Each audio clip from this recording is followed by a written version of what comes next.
وہ آدمی جس میں تنہائی میں اللہ کا ذکر کیا، اللہ کو یاد کرنے بیٹھ گیا، کوئی دیکھنے والا نہیں تھا، وہ تنہا تھا، حجرے میں تھا، اپنے بند کمرے میں تھا، اپنے رب کو یاد کیا، اللہ کی یاد کرتے کرتے اس کی آنکھوں سے آنسو ٹپکنے لگے، اس کی آنکھیں آنسوؤں کا خراج دینے لگی۔ تو میرے اور آپ کے آقا و مولا نے فرمایا کہ یہ آنسو اتنے قیمتی ہیں، ان آنسوؤں کے بدلے میں قیامت کے دن اسے عرش الہی کا سایہ نصیب ہوگا، عرش الہی کا سایہ اسے نصیب ہوگا ان آنسوؤں کے بدلے میں۔ رومی علیہ رحمہ فرماتے ہیں جہاں پانی گرتا ہے وہاں سبزہ اگتا ہے، جہاں آنسو گرتے ہیں وہاں رحمت اترتی ہے۔ تو اس لیے جو اللہ کی یاد میں رونے کا لطف ہے اور اللہ کی یاد میں آنسو بہانے کا اجر اور صلہ رکھا گیا ہے، یہ گناہوں کو دھو ڈالتا ہے، یہ اندر کی صفائی اور ستھرائی کا سبب اور ذریعہ ہے۔ میرے اور آپ کے آقا و مولا نے فرمایا راتوں کی تنہائیوں میں اٹھ کے قرآن پڑھا کرو اور قرآن پڑھتے ہوئے رویا کرو۔ پھر فرمایا فَإِلَّمْ تَبْكُوا فَتَبَاكُوا، اگر رونا نہ آئے تو رونے کی کوشش کیا کرو۔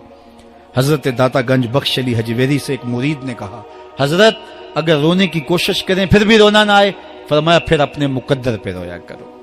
تم اتنے سنگ دل ہو گئے ہو کہ تمہاری آنکھیں آنسوں کا خراج نہیں دیتی۔ جو رونا نہیں جانتا وہ اللہ کی رحمتوں کو اور اللہ کی کرم نوازیوں کو کیسے سمیٹ پائے گا؟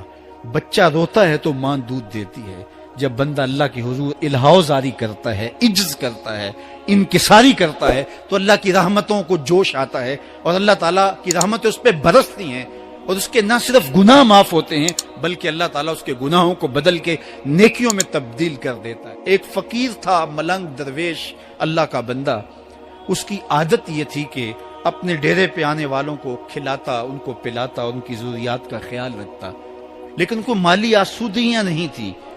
ہوتا یہ تھا کہ بعض اوقات لوگ آتے تو ادھار لے کر کے وہ لوگوں کو کھلا دیتا۔ خیر چونکہ فقیر کا مزاج یہ ہوتا ہے کہ لوگ آئیں اس کے ڈیرے سے کھائیں، بابا بلے شاہ نے بھی کہا تھا نا اٹ کھڑک کے دکڑ بجے تتا ہووے چلا، آن فقیر کھا کھا جاون راضی ہووے بلا۔ یہ فقیروں کا مزاج ہے، تو جو بھی آتا اس کے ڈیرے سے کھاتا اور وہ ادھار اٹھا اٹھا کے لوگوں کی ضروریات کو پورا کرتے رہتے۔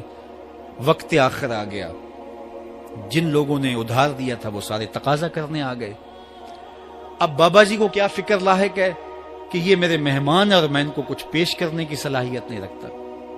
ایک بچہ تھا، وہ کچھ سامان بیچ رہا تھا، پتیسا بیچ رہا تھا یا کوئی اور چیز بیچ رہا تھا۔ اس نے گلی سے گزرتے ہوئے آواز لگائی، خادم کو کہا سے بلا کے لاؤ، کہا تم بیچ رہے ہو تو میرے مہمانوں کو کھلا دو۔ بچہ بڑا خوش ہوا کہ میں سارا دن گلیوں میں گھوم کے یہ پتیسا بیچنا تھا، اب یہ ایک جگہ ہی سارا فروخت ہو گیا تو یہ تو موج لگ گئی، میں جلدی گھر چلا جاؤں گا، میری ماں خوش ہوگی۔ تو سارا ان مہمانوں کو کھلا دیا گیا اور اس کے بعد کہا بابا جی پیسے؟ کہا تم بیٹھ جاؤ، جب ان کو ملیں گے تو تجھے بھی مل جائیں گے۔ وہ بیٹھ گیا، 2 4 10 منٹ بیٹھا تو بچہ تھا، پھر کھڑا ہو گیا، بابا جی پیسے؟ کہا جب ان کو ملیں گے تو تجھے بھی مل جائیں گے۔ پھر آدھا گھنٹہ گزرا تو پھر اس نے کہا بابا جی پیسے؟ میری ماں میرا انتظار کر رہی ہے، ہمارے گھر کا چولہا اسی سے جلتا ہے، میں یہ پیسے لے کر جاؤں گا اور میری ماں کوئی ہنڈیا خریدے گی اور ہم شام کا گھر کا کوئی سلسلہ کریں گے۔ کہا بیٹا جب ان کو ملے گا تو تجھے بھی مل جائے گا۔ بچے نے رونا شروع کر دیا، یتیم بچہ تھا، اس کا سارا آسرا یہی تھا، اس نے رونا شروع کر دیا۔ جب بچہ رویا اللہ کی رحمت کو جوش آیا۔ کوئی مرید نذرانہ لے کے ان بزرگوں کے پاس آ گیا اور اشرفیوں کی بھری ہوئی تھیلی پیش کی۔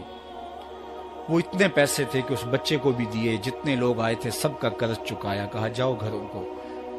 تو سب نے کہا بابا جی ہم صبح سے بیٹھے ہوئے تھے تو یہ نذرانہ دینے والا صبح سے نہیں آیا تو اب کیسے آ گیا؟ کہا صبح سے تمہارے اندر کوئی رونے والا نہیں تھا، ایک رونے والا آیا تو باقیوں کا بھی کام بن گیا۔ بعض اوقات کسی ایک شخص کی وجہ سے باقیوں کی خطائیں بھی معاف ہوتی ہیں۔ آج ہم اجتماعی طور پہ تا حد نظر اندر باہر اوپر نیچے اتنے لوگوں کے ہجوم میں اللہ کی بارگاہ سے یہ توقع رکھتے ہیں کہ مالک کتنے ہجوم میں کوئی ایک تو ہوگا جو تیرا لاڈلا ہوگا، کوئی ایک تو ہوگا جو تیرا بہت قریبی ہوگا، کوئی ایک تو ہوگا جس پہ تیری رحمتیں برسیں گی۔ تو مالک اس کے صدقے سے ہماری خطائیں بھی معاف کر دے، ہمارے گناہ بھی معاف کر دے۔ کوئی ایک رونے والی آنکھ مل گئی تو باقیوں کا بھی کام بن جائے گا۔ اٹھ فریدا ستیا تے میلہ ویکھن جا،